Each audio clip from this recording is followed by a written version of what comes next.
श्रीमद् भागवतम में आप सभी का स्वागत करते हैं। स्टार्ट करते हैं इस श्रीमद् भागवतम के कक्षा को। ओम नमो भगवते वासुदेवाय। ओम नमो भगवते वासुदेवाय। ओम नमो भगवते वासुदेवाय। ओम अज्ञानतिमिरान्धस्य ज्ञानाञ्जनशलाकया चक्षुरुन्मीलितं येन तस्मै श्रीगुरवे नमः। नमः ओम विष्णुपादाय कृष्णप्रेष्ठाय भूतले श्रीमते भक्तिवेदांत स्वामिनिति नामिने। नमस्ते सरस्वती देवे गौरवाणी प्रचारिणे निर्विशेष शून्यवादी पाश्चात्य देशतारिणे। श्री कृष्ण चैतन्य प्रभु नित्यानंद श्री अद्वैत गदाधर श्रीवासादि गौर भक्त वृंद। हरे कृष्णा कृष्ण कृष्ण हरे हरे, हरे राम राम राम हरे हरे, हरे कृष्णा। तो श्रीमद् भागवतम का आज 10वां स्कंद अध्याय 18 प्रारंभ कर रहे हैं। कल हमने देखा था कि कालिया दहन, जो कालिया दमन लीला भगवान ने कालिया के ऊपर नृत्य किया और जिससे उनका नाम नटवर भी पड़ा।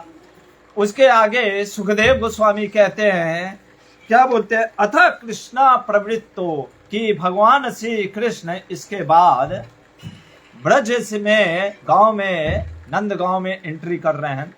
तो जो माताएं थीं, बाकी सारे जो गोकुलवासी थे पहले ही पहुंच गए थे, और भगवान जो गाय हैं उनको आगे रखते हुए ब्रज में एंट्री कर रहे हैं। उसके बाद बताते हैं सुखदेव गोस्वामी कि वृंदावन में धीरे धीरे ग्रीष्म ऋतु बढ़ने लग गई। जैसे कि हम भी आज देख रहे समर सीजन, इतना ज्यादा गर्मी है, ऊपर से लाइट नहीं होना, ऐसा प्रभाव पड़ रहा है कि हम लोग का एसी कूलर कुछ भी काम नहीं कर रहा है। तो यहाँ पे लिखते भी है सुखदेव गोस्वामी कि न अति प्रियान शरीराणाम, कि ये प्रिय नहीं लगता है। हम देखते हैं ग्रीष्म ऋतु किसी को प्रिय नहीं लगता है। तो उसी प्रकार से वृंदावन में ग्रीष्म ऋतु होने लग गया। लेकिन वृंदावन क्योंकि ये आध्यात्म जगत होने के कारण यहाँ पे जो ऋतु भी है वो भी अद्भुत है। तो यहाँ पे हमारे सुखदेव गोस्वामी कहते हैं कि भले ग्रीष्म ऋतु आ गया हो, लेकिन यत्रास्ते भगवान साक्षात रामेण सह केशव। केशव कहने का अर्थ है जो भगवान का ईशव, यानी ब्रह्मा विष्णु महेश के जो स्वामित्व हैं, ऐसे भगवान केशव बलराम के साथ ब्रज में थे। इसलिए ब्रज में क्या हुआ, भली ग्रीष्म ऋतु आ गई पर वसंत के भाव, वसंत ऋतु के जो प्रभाव थे वो प्रकट हो रहे थे।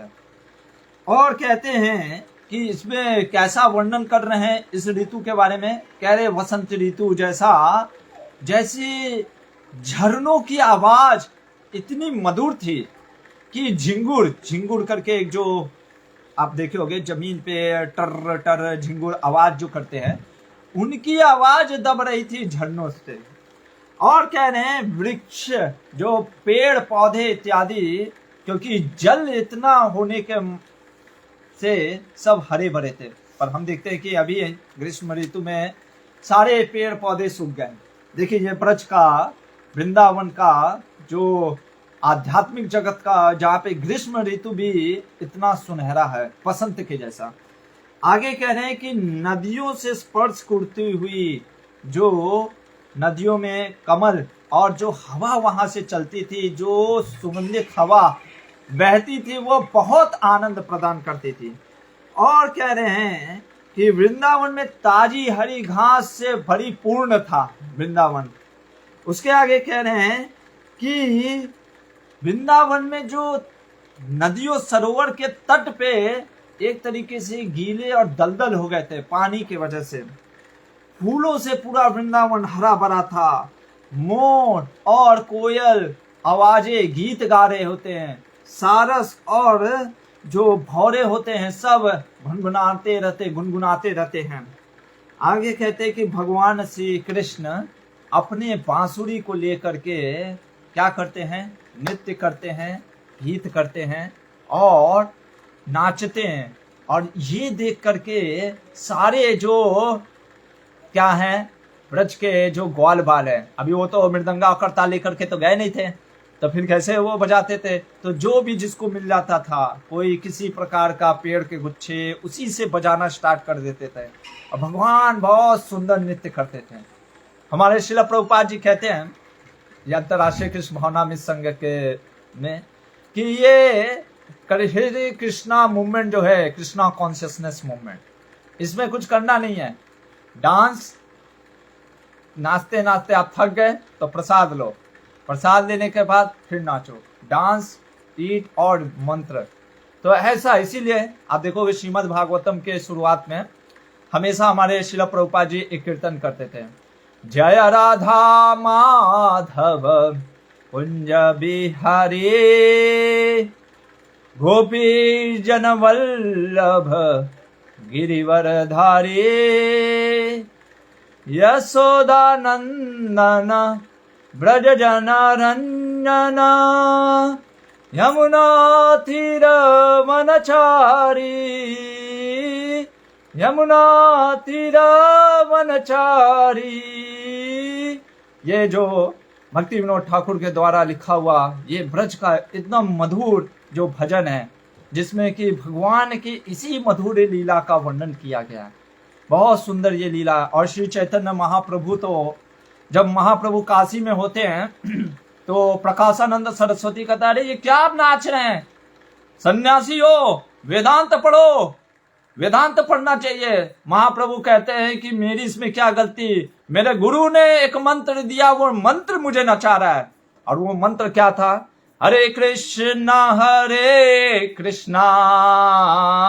कृष्णा कृष्णा हरे हरे, हरे राम राम राम हरे हरे, हरे कृष्णा कृष्णा कृष्णा हरे हरे, हरे राम राम राम हरे हरे, हरे कृष्णा कृष्णा कृष्णा हरे हरे, हरे राम राम राम हरे हरे। तो ये हरे कृष्ण महामंत्र जो कि महाप्रभु ने, जो कि ये हरिनाम संकीर्तन इस कलयुग का युग धर्म है, महाप्रभु के कृपा के कारण और श्रील प्रभुपाद जी की कृपा से ये हमें हरिनाम जो मिला है, जिसका मूल स्रोत यही है कि हम किस तरीके से भगवान कृष्ण के इस लीलाओं में हम भी प्रवेश कर जाएं। तो इस प्रकार से भगवान नृत्य करते थे और कई प्रकार के गेम खेलते थे भगवान। तो हमारे आचार्य कहते हैं कि जैसे आंख मिचौनी, कि आंख बंद करके मार करके जाना, फिर पता करना किस बालक ने मारा है ग्वाल बाल, ऐसे गेम खेलना। फिर भगवान कौन से गेम खेलते थे, कई बार गोपियों के साथ, जैसे गोपियां मथुरा जाती थी मटके रख करके दूध दही बेचने, तो भगवान पूछते थे कि ये दूध दही कितने का है, कैसे है, और बीच में रोक करके और पीछे से उनके जो साथी होते थे वो मटके फोड़ करके सारे दूध दही छीन लेते थे। उसी प्रकार से भगवान कई बार ऐसे लीलाएं करते हैं। कैसे लीलाएं, कभी वो कंस के राजा के वो बन जाते थे सेनापति। जब गोपियां मान लीजिए कोई पुल को पार करती थी तो भगवान कृष्ण कहते थे कि कर दो, तो ये गोपियां कहते थे हम कर क्यों दें, किस चीज का कर दें। तो भगवान कहते थे तुम कर इसलिए दो क्योंकि मैं क्या हूं, राजा कंस का नियुक्त किया हुआ, ये ब्रज का नियुक्त का मैं सेनापति हूं, इसलिए तुम सभी को कर देना पड़ेगा। तो गोपियां कहती थी अरे ब्रज तुम्हारा थोड़ी ना है, ब्रज वृंदावनेश्वरी श्रीमती राधा रानी का है। तो इस प्रकार से भगवान अलग अलग लीलाएं करते थे। तो एक दिन क्या होता है कि इसी प्रकार से ब्रज में लीलाएं करते हैं भगवान। एक दिन एक ग्वाल बाल नहीं पहुंचा होता है, और कंस का एक असुर जिसका नाम होता है प्रलंबासुर, वो वहां पे पहुंच जाता है। अब वो कृष्ण और बलराम को मारने के, क्योंकि उसने बहुत सुन रखा था कि ये कृष्ण ने कितने असुरों का वध किया, तो इसलिए उसको थोड़ा सा भय लग रहा था कि कृष्ण कोई जगह पे पहले आज मैं बलराम को मारूंगा, क्योंकि उसने सुना था कि पूतना, बकासुर, अघासुर इत्यादि इन सभी को, और अभी कालिया दमन लीला, कालिया को दमन किया है। अब भले ये असुर आते तो थे पर कभी वापस नहीं जाते थे, मथुरा ऐसा जा करके बताया नहीं, पता चल गया होगा कहीं से। तो इसने क्या किया, हमारे आचार्य कहते हैं कि इसने एक ऐसे बाल गोपाल ग्वाल बाल का रूप धारण किया जो उस दिन नहीं मौजूद था। भगवान तो समझ गए परमात्मा रूप में सभी के हृदय में, उन्होंने सोचा कि अब इस जो असुर के रूप में ग्वाल बाल है इसको कैसे हटाया जाए। तो भगवान एक गेम खेलते हैं। क्या गेम खेलते हैं? टग ऑफ वॉर, जिसमें हम पकड़ते हैं ना, एक टीम दूसरा टीम रस्सी खींचता है। तो उस प्रकार से दो टीम बढ़ गई, एक कृष्ण की एक बलराम की, ठीक है। और ये जो प्रलंबासुर था ये सोचा कि बलराम को पहले मारने के लिए मैं कृष्ण से दोस्ती कर लेता हूं। तो वो जाकर के कृष्ण से दोस्ती कर लेता है और कृष्ण की टीम में मिल जाता है। भगवान तो समझ ही रहे होते हैं, कहते ठीक है, भगवान तो गेम इसीलिए खेल रहे हैं कि इस असुर का वध करने के लिए। तो एक तरफ जो बलराम होते हैं, कृष्ण होते हैं, बलराम के टीम में श्रीराम, वृषभ इत्यादि, और कृष्ण भगवान के में गोपाल, सुबल इत्यादि ये सब होते हैं, और ये प्रलंबासुर भी। तो बलराम जी की टीम जीत जाती है। ये क्या होता है, अब कृष्ण को श्रीदाम अब ये था कि जो टीम हारेगी वो जीती हुई टीम को अपने कंधे पे उठा करके सैर कराएंगे। जैसे बालक होते हैं ना, एक दूसरे के कंधे पे चढ़ जाते हैं। कई बार हम देखते हैं गाँव में, खास करके यहाँ गुरुकुल में भी हमारे बच्चे हैं, जब गाय वाय होता है तो गाय के ऊपर कूद जाते हैं, या एक बालक दूसरे बालक के ऊपर चढ़ जाता है। तो उसी तरीके से भगवान कृष्ण श्रीराम को अपने कंधे में रख लिए, और ये बलराम ने, जो प्रलंबासुर था, वो बलराम को अपने कंधे पे रख दिया। अब प्रलंबासुर धीरे धीरे धीरे ये कहाँ, और ये जो लीला होती है ये कहाँ होती है? भांडेर वन जो है वहां पे। तो प्रलंबासुर धीरे धीरे बलराम जी को बैठा करके लेकर के चलने लग गया, और लेकर के चलते चलते चलते चलते घने जंगलों में चलने लग गया। बलराम जी को लगा, अरे ये तो कहाँ रह गया कृष्णा और सारे ग्वाल बाल, और ये मुझे कहाँ इतना जल्दी, और जल्दी जल्दी लेकर चलने लग गया। उसने सोचा कि पहले बलराम जी को इन समूह से निकाल करके अकेले मारूंगा, और इस कारण से वो बलराम जी को लेकर चलने लग गया। इधर बलराम जी तो भयभीत हो जाते हैं थोड़े से। अब हमारे आचार्य कहते हैं बलराम जी क्यों भयभीत होते हैं? बलराम जी समझ गए, अरे ये तो असुर है ग्वाल बाल के रूप में। लेकिन 3 कारणों से बलराम जी घबराते हैं। पहला कारण बताते हमारे आचार्य, बलराम जी कहते हैं अरे ये तो ग्वाल बाल का रूप लेके आया है, इसको कैसे मारूं, क्योंकि ये तो भगवान के प्रिय सखाओं में एक है ग्वाल बाल। एक कारण। दूसरा कारण ये सोचते हैं बलराम जी कि अरे क्योंकि बलराम जी को लगता है कि यही एक असुर नहीं होगा, मेरे को ये इधर लेकर के आया है तो फिर कृष्णा की रक्षा कौन करेगा। इसलिए वो श्री कृष्ण के बारे में सोचने लग जाते, भगवान कृष्ण की रक्षा के बारे में, कि अरे कृष्ण का कौन रक्षा करेगा, कृष्ण की देखभाल कौन कर रहा होगा, और ग्वाल बालों को कौन देखेगा। और तीसरा चीज बलराम जी ये सोचते हैं कि अगर इसको मारूंगा, इसको कैसे मारा जा सकता है। और वो लीला, मतलब कि बलराम जी लीला करना चाहते थे, बाल रूप में लीला, क्योंकि भगवान बाल रूप में थे तो वो सोचे थे कैसे मार सकता हूं। लेकिन बलराम जी फिर एक आइडिया लगाते हैं। वो क्या करते हैं, वो तो अनंत शेष हैं, वो जो पूरे त्रिभुवन को, भूमंडल को अपने सिर पे उठाए हुए हैं। बलराम जी ने अपना वजन बढ़ाया, और जब वजन बढ़ाया तो क्या हुआ, ये प्रलंबासुर को अब ऐसा लगने लगा जैसे सुमेरु पर्वत उसके ऊपर रख दिया गया। तो ये भी काउंटर अटैक करने के लिए ये भी अपना एकदम आकार बढ़ाने लग गया और ये अपने रूप में आ जाता है। और ऐसा रूप का वर्णन करते हैं सुखदेव गोस्वामी, कहते हैं जैसे बादल में चमकता हुआ बिजली, और बिजली जो चमक जो और आवाज जो गड़गड़ाहट है, वैसे ही इसका जो रूप था ये बादल के जैसा, और जो इसके कुंडल और कान में ये थे वो सब बिजली के जैसे थे, और जो आवाजें निकल रही थी वो बिजली के चौंधने या आवाज जो कड़कड़ाने की आवाज थी। तो बलराम जी ने सोचा कि अब इसका बहुत हो गया। उन्होंने एक ऐसे मुष्टिक लिया और जोर से खींच करके उसके सिर पे धौम से मारा। वहीं पे प्रलंबासुर ने खून की उल्टी करके ढेर हो गया।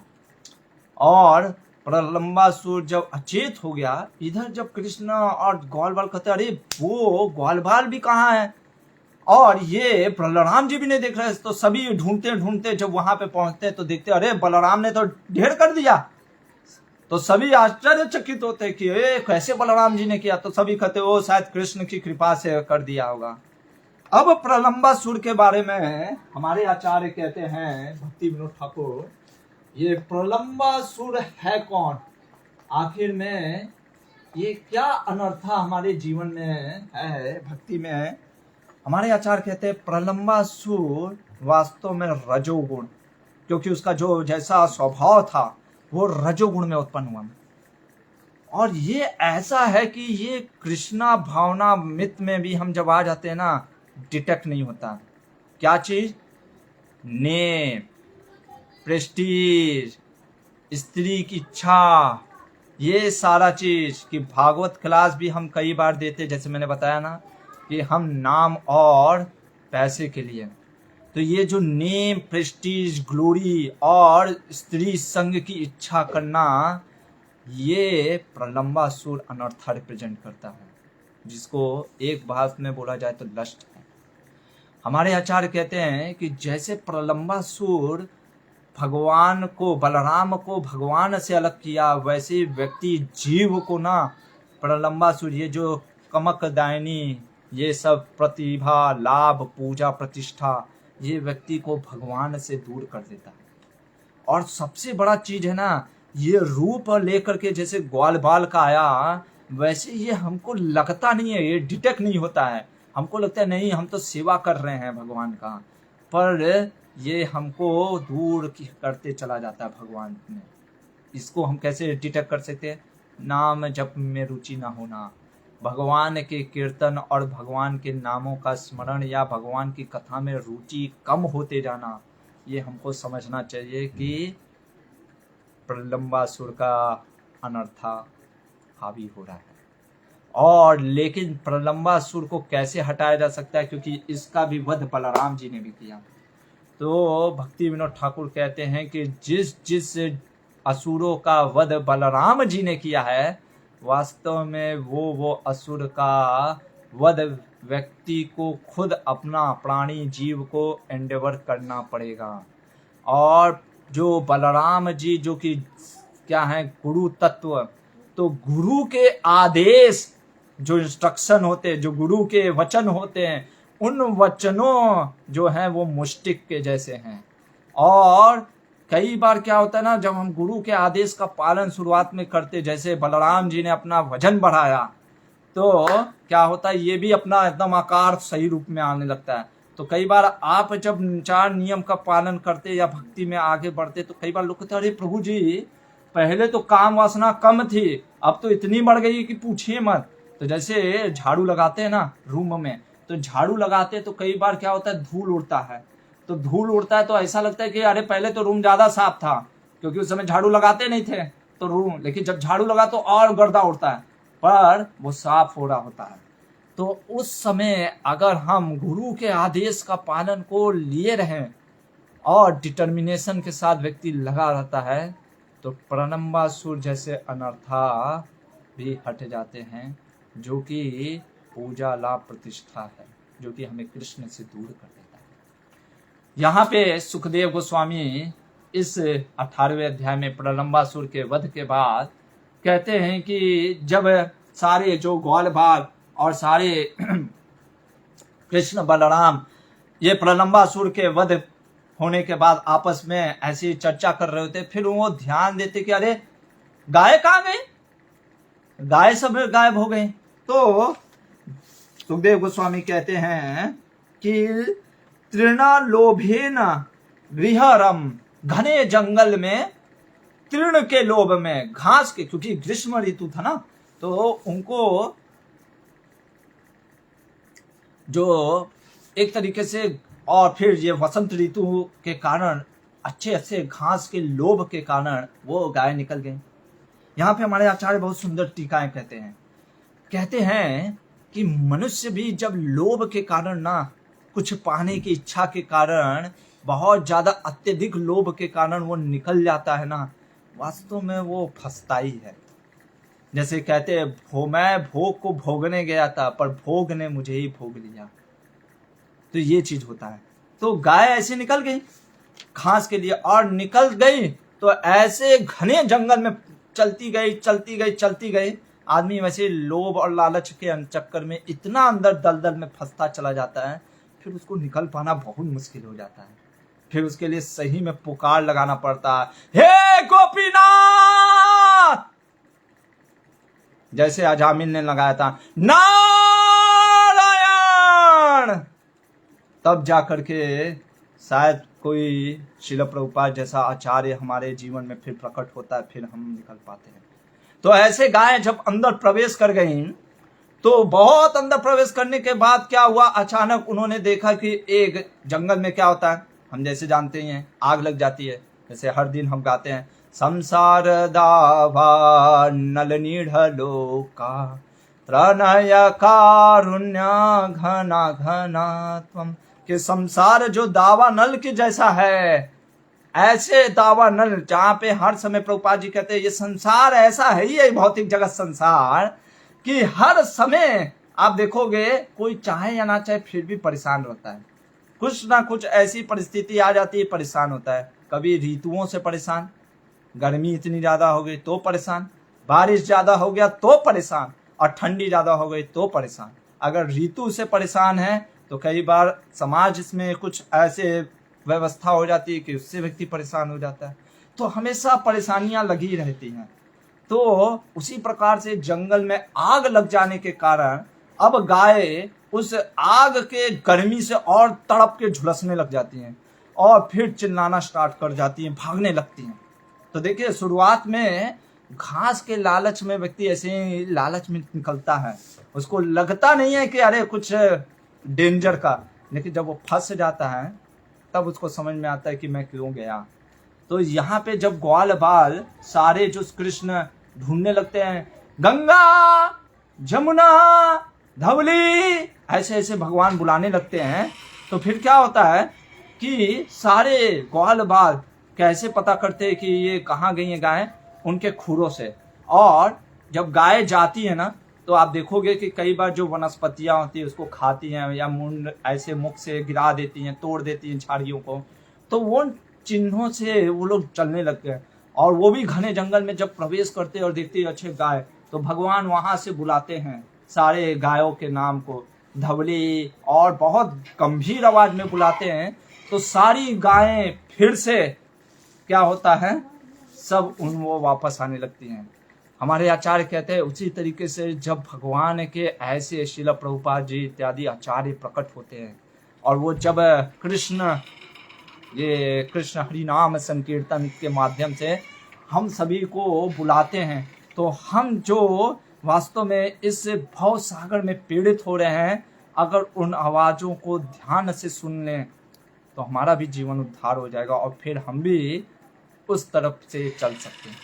तो सारी गायें, सारे जो बछड़े होते दौड़ते हैं भगवान की तरफ, और सारे ग्वाल बाल इत्यादि सब एक साथ एकत्रित हो जाते हैं। फिर क्या होता है कि सब जगह अग्नि इस तरीके से जला रही होती है, सारे के सारे भाग करके ग्वाल बाल भी सब कृष्ण का आश्रय लेते हैं और कहते हैं, कृष्णा कृष्णा महावीर हे राम मोपा विक्रम दावाग्निना धैर्यमानाना प्रपन्नाना त्रातुम अर्हत। हे कृष्ण, हे कृष्ण, हे महाभाऊ, हे राम बलराम, आप ही हमारी रक्षा करिए। आप हम अपने भक्तों को बचा सकते हैं, आप ही के शरण में हम आए। हमारे आचार्य कहते हैं एक्चुअली में ग्वाल बाल ये अपने जीवन की रक्षा के लिए नहीं भाग रहे होते हैं। वो सोचते कि अरे कृष्ण और बलराम के साथ अभी हमने क्या किया था, नृत्य किया था, हमने उनके साथ खेल खेले थे, अब अगर शरीर ही नहीं रहेगा तो कैसे खेल खेलेंगे। क्यों भक्त अपने शरीर की रक्षा करता है। इसीलिए प्रभुपाद जी कहते हैं शरीर की हम भक्त इसलिए रक्षा करते क्योंकि इस शरीर से हम भगवान की सेवा करते हैं।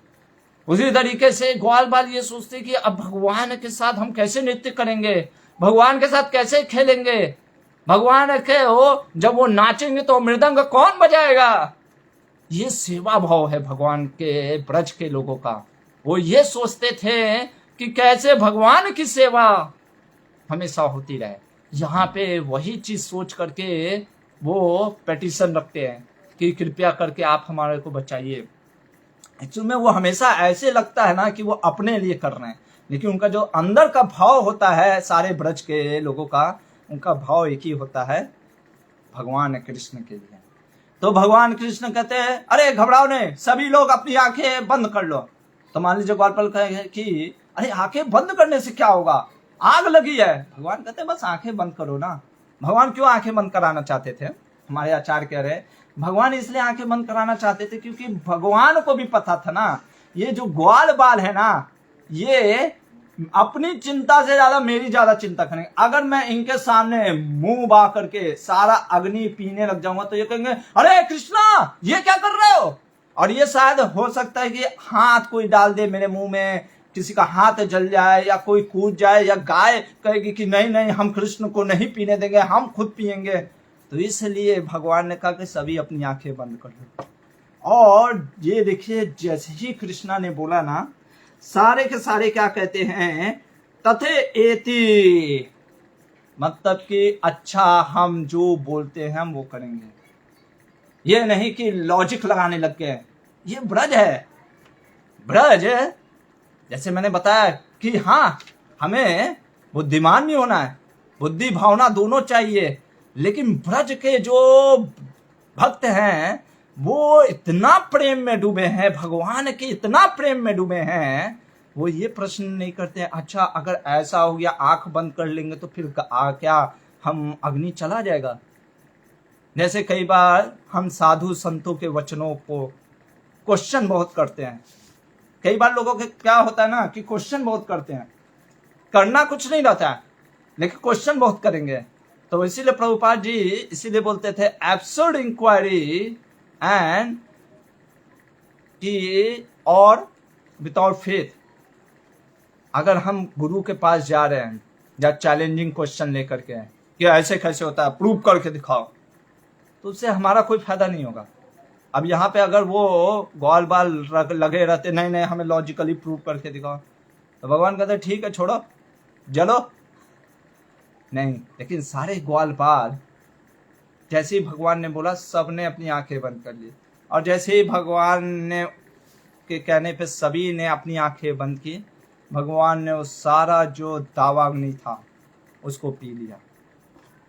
हमारे आचार्य कहते हैं कुछ ये दावाग्नि शायद इसलिए लगी थी, कोई प्रलंबासुर का जो साथी था उसने लगाया या कम से ने लगवाया, जो भी कारण था, पर भगवान ने उस दावाग्नि को पी करके फिर से ब्रज के जो ये ग्वाल बाल थे उनकी रक्षा की। और इसके बाद जब सभी ने आंखें खोली, सभी कहते हे कृष्णा तू बड़ा चमत्कार किया तुम। अच्छा इतना चमत्कार देखने के बाद भी वो भगवान नहीं मानते थे, प्रेम के कारण कहते थे कि देखिए कैसा उनका भाव था। क्या कहते हैं कृष्ण से योगी वीर्यम तदा। हाँ कृष्ण तो बड़ा योगी है, ये तो लगता है कि कोई देवता है। फिर सिद्धांत सब सोचते थे अगर ये देवता है तो इसको तो अभी मैंने पटक दिया, तो इसको मैंने पटक दिया तो इसके अनुसार फिर मैं भी देवता हूं, क्योंकि मेरे से हार गया ना, तो इसलिए वो लोग सोचते हम लोग भी देवता हैं। अरे वाह ये सोच करके, ये उनका भाव था। वो भगवान को भगवान समझते ही नहीं थे, भगवत्ता।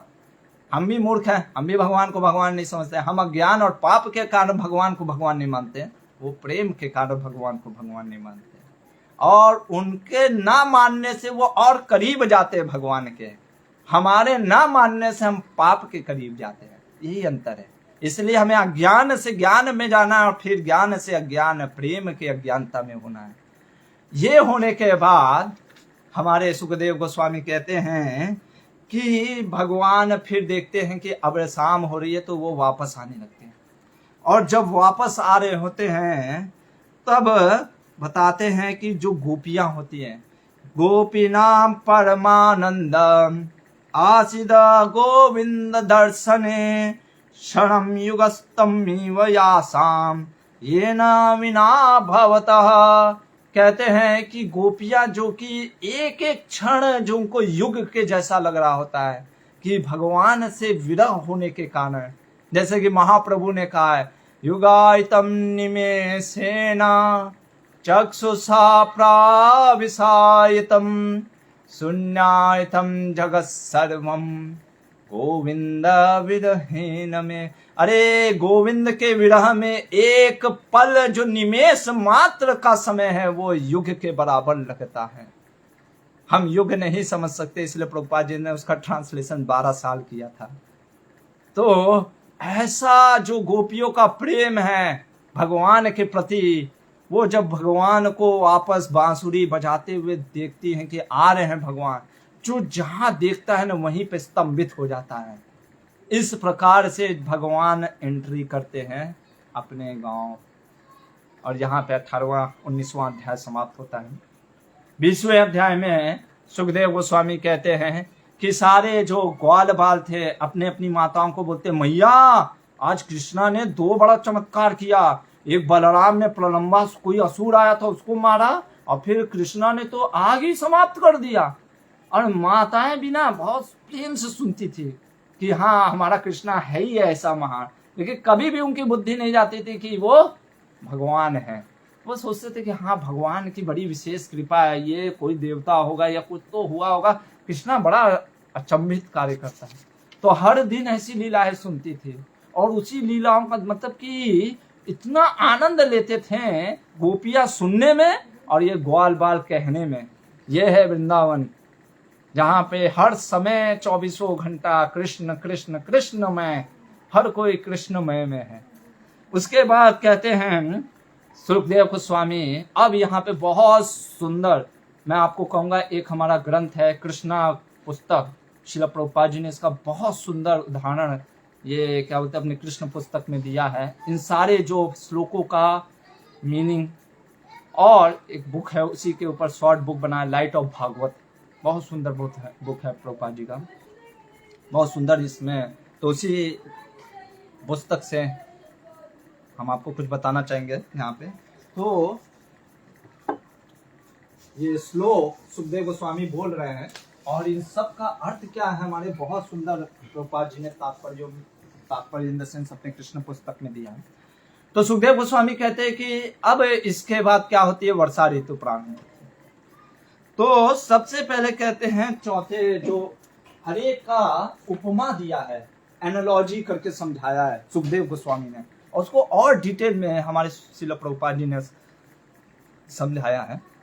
सुखदेव गोस्वामी कहते हैं सबसे पहले जैसे वर्षा ऋतु स्टार्ट होती है, रेनी सीजन, तो बादल जो होते हैं, ठीक है ना, आसमान में वो प्रकट होते हैं। साथ में क्या प्रकट होता है, फिर गरजते हुए बादल जिसमें बिजलियां और गर्जना होती है। तो हमारे आचार्य कहते हैं, और आकाश में ये फैल जाता है। बादल जो है वो सतोगुण होता है, जो गरजना है, जो बिजली की चमकाहट है, वो गरजना रजोगुण है, और चमकना बिजली का वो तमोगुण है।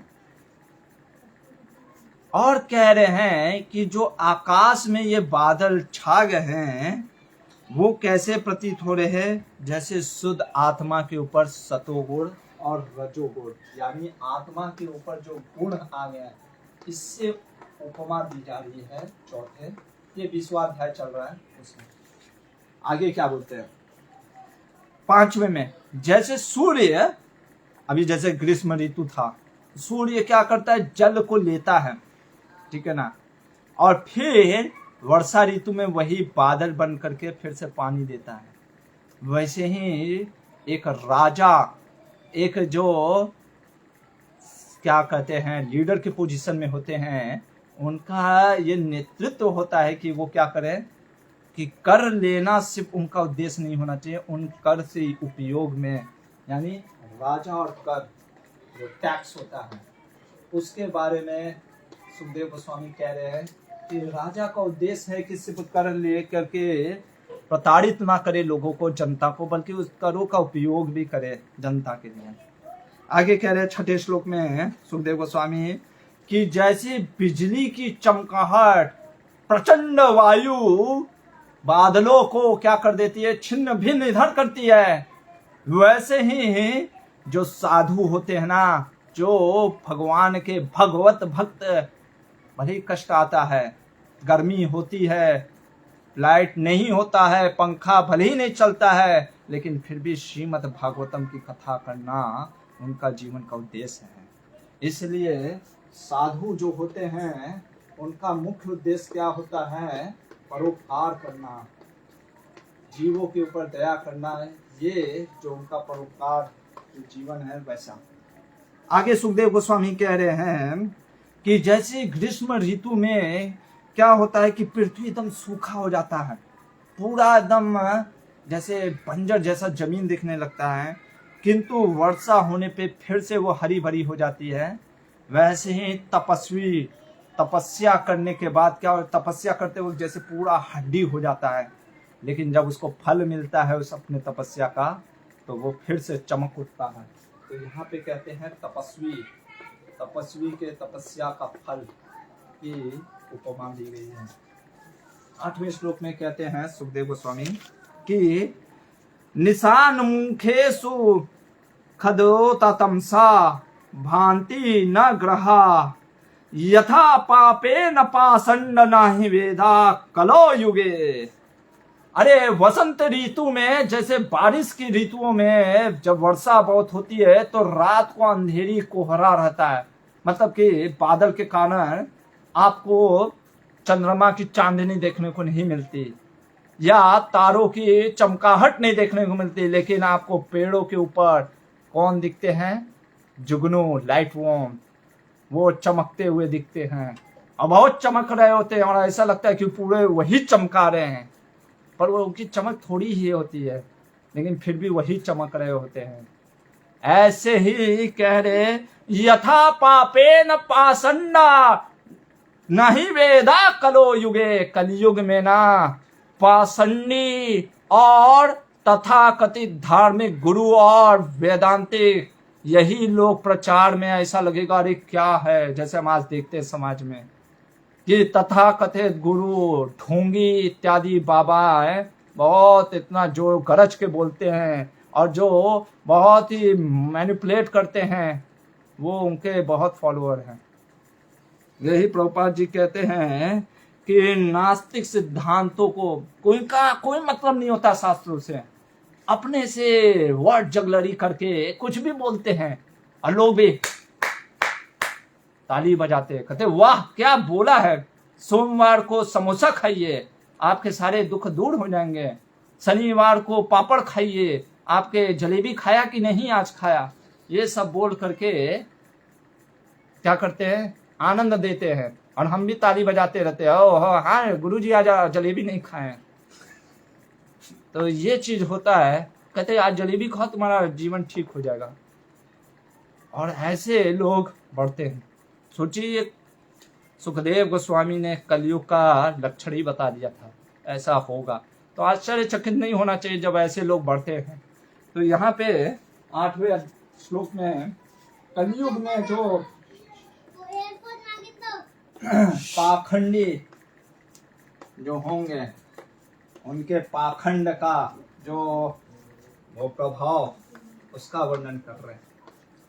9वें श्लोक में हमारे सुखदेव गोस्वामी कहते हैं, क्या कह रहे हैं कि जैसे मेंढक, जब बारिश होता है ना तो मेंढक भी निकल जाते हैं, टर टर टर टर करते रहते हैं।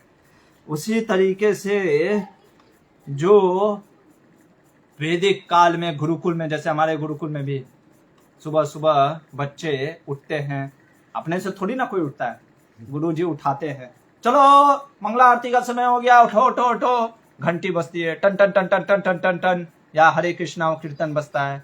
तो उस कारण से वो उठ करके फिर मंगला आरती, फिर वेदों का ज्ञान का और फिर श्लोकों का अध्ययन जो करते हैं।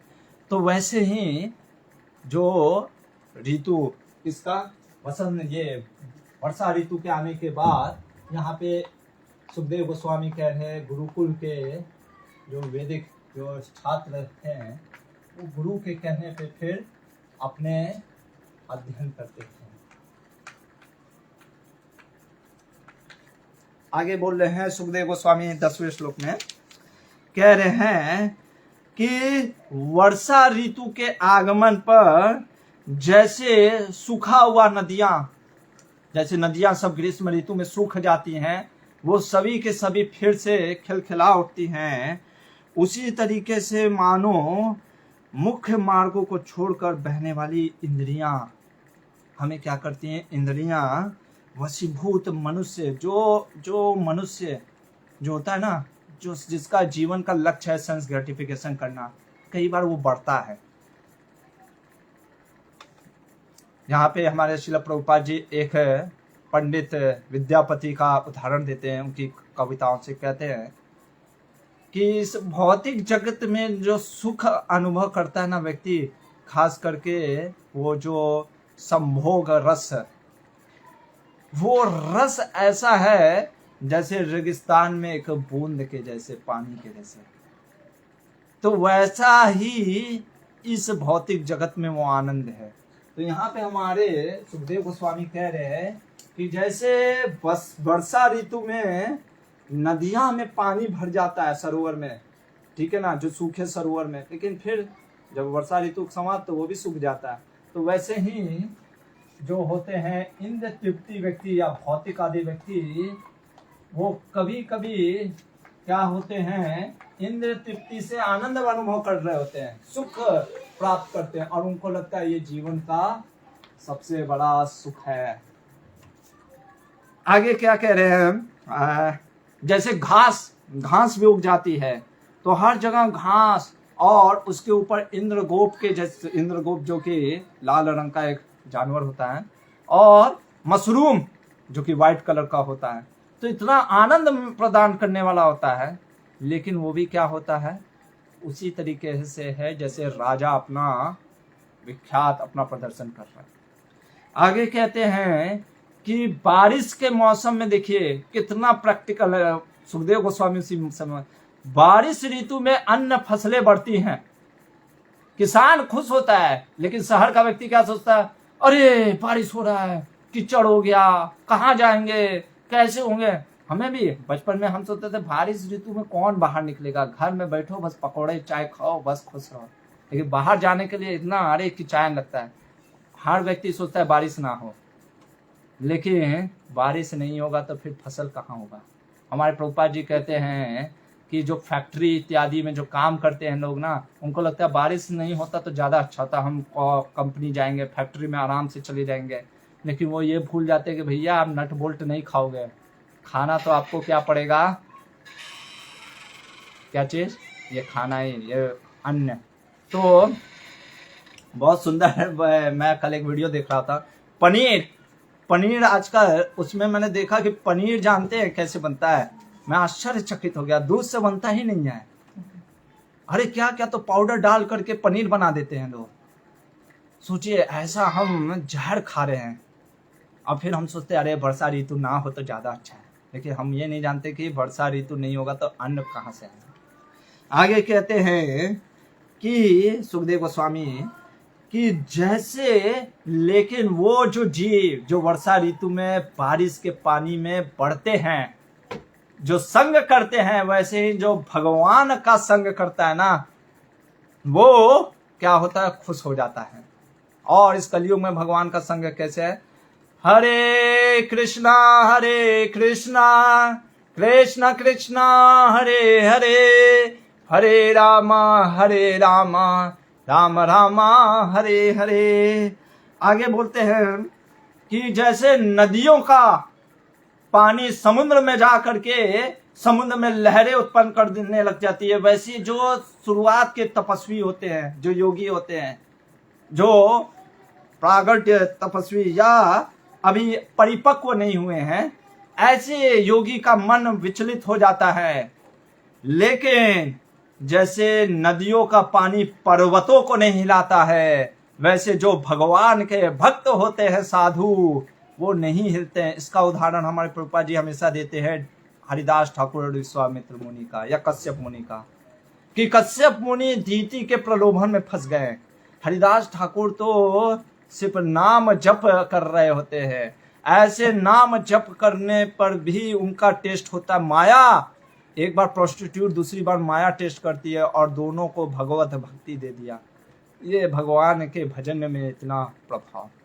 आगे कहते हैं सुखदेव गोस्वामी कि जैसे ये बहुत सुंदर श्लोक है, ये हर एक हम खास करके जो हरे कृष्णा मूवमेंट, इस्कॉन मूवमेंट से जुड़े हैं, हम जैसे भक्तों के लिए बहुत सुंदर है। ये श्लोक संख्या 16 है।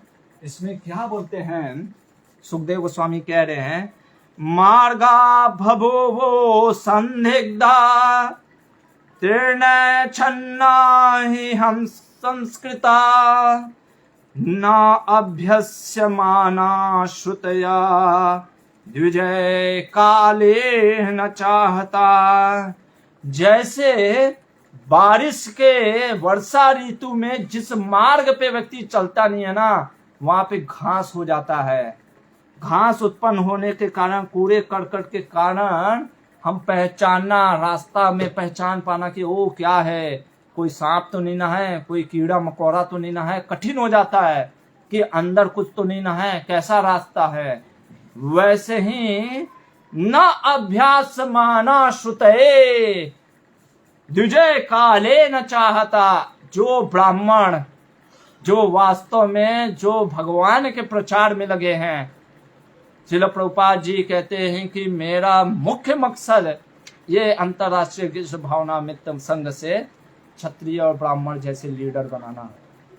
क्यों? क्योंकि यही जो है लीडर के पोजीशन पे होते हैं। तो अगर ब्राह्मण कहने का मतलब है जो भगवान के भक्त हैं, अगर श्रुतियों का अभ्यास नहीं करते हैं तो उनका भी जो मन होता है ना, उस मन में, उस रास्ते में वो भ्रष्ट हो जाते हैं और काल के प्रभाव से वो भी लुप्त हो जाते हैं। इसलिए भगवान कहते हैं ना गीता में कि कि काल के प्रभाव से ये जो विद्या थी लुप्त हो गई, अर्जुन मैं फिर से आया देने के लिए। इसीलिए अभ्यासेन कौन्तेय वैराग्येन च गृह्यते। अभ्यास प्रतिदिन भगवान श्रील प्रभुपाद जी के ग्रंथों का हमें अध्ययन करना चाहिए।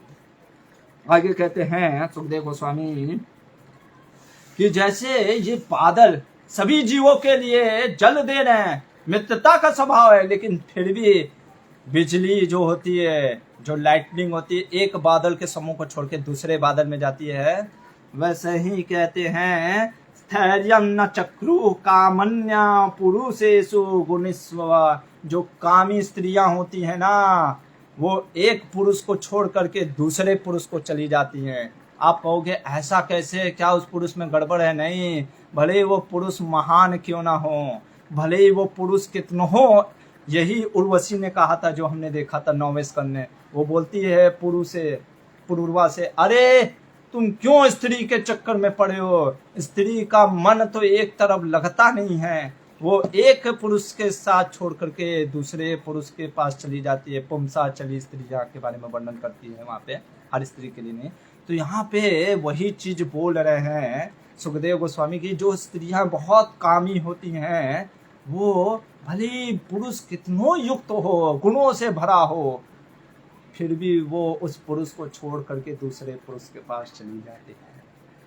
आगे कह रहे हैं कि इंद्रधनुष जो प्रकट होता है आसमान में, आकाश में, अब उसकी डोरी होती है? कहीं नहीं होती है। फिर भी वो टिका होता है। उसी तरीके से भगवान भले ही आते हैं, ऐसे प्रकट होते जैसे जीव है, पर भगवान क्या जीव हैं? नहीं है, वो भगवान है।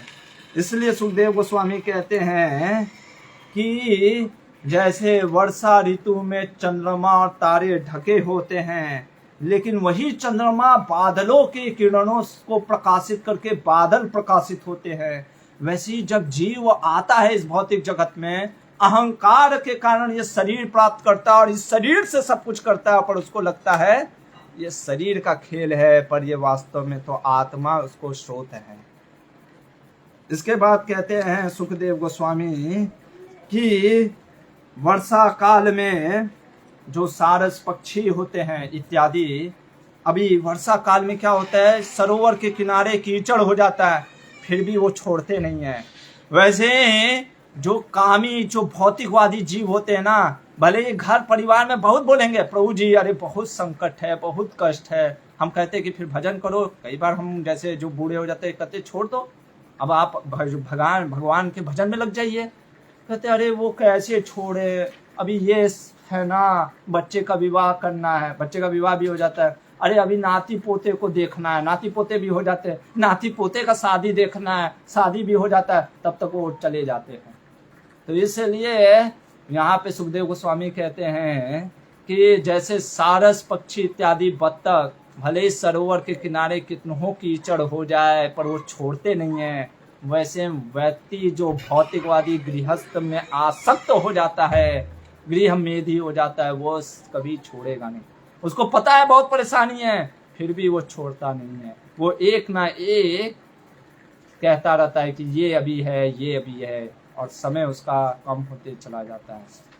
यहाँ पे इसके बाद सुखदेव गोस्वामी कहते हैं कि भगवान जो इस वसंत, इस वर्षा ऋतु में बहुत सुंदर जो वृंदावन का जो सुनहरा जो रूप था, जो कि भगवान के इस वृंदावन में जो ऋतुएं भी हैं वो वास्तव में आध्यात्मिक है, तो इनको देख करके भगवान बहुत आनंदित में होते हैं। तो कई प्रकार के फल, जामुन तो इत्यादि फलों का सेवन करते हैं, वहीं शिला पे बैठ करके और नृत्य करते हैं वर्षा ऋतु में। तो भगवान का मुख्य जो हम देखते हैं कि हर एक चीज में नृत्य और गान रहता है, तो उस प्रकार से उसी चीज को महाप्रभु ने प्रकट किया है इस कलयुग में। तो ये नृत्य और ये कीर्तन करना ये सबसे उत्तम चीज है, और विशेषकर कलयुग में हरिनाम संकीर्तन जो कि युग धर्म है। इसके बाद सुखदेव गोस्वामी कहते हैं कि ग्रीष्म, ये वर्षा ऋतु के बाद शरद ऋतु, शरद जो पूर्णिमा होती है, शरद ऋतु का प्राकट्य होता है। शरद ऋतु में क्या हो जाती है, जले जो वायु मंद हवा में बहता है, बहुत सुंदर वातावरण होता है, और जल स्वच्छ हो जाते हैं, क्योंकि सारे चीज वो वर्षा ऋतु के कारण बह जाते हैं। और क्या होता है, जो पशुएं होती हैं जो भीड़ भाड़ में, क्योंकि वर्षा ऋतु के कारण सब आपस में एक साथ हो जाती है, अब वो भीड़ हटने लगता है और पृथ्वी से कीचड़ साफ होने लगता है। जैसे कि भगवान का संग लेने से ना सारे आश्रम, चाहे वो ब्रह्मचारी हो, चाहे गृहस्थ हो या वानप्रस्थ या सन्यासी, उसका क्या हो जाता है, बहुत आनंद में वो उत्पन्न होने लगता है। उसके बाद कहते हैं कि जैसे बादल अपना सब कुछ त्याग करके शुद्ध तेज से उसी तरह चमकने लगते हैं, क्योंकि बादल जो अपना वर्षा त्याग जाने के कारण अब सफेद हो जाता है और सूर्य की किरणें से तेज चमकने लगता है, वैसे मुनि जो साधु जब अपने पाप इच्छाओं को त्याग देता है ना, उसके में तेज आ जाता है।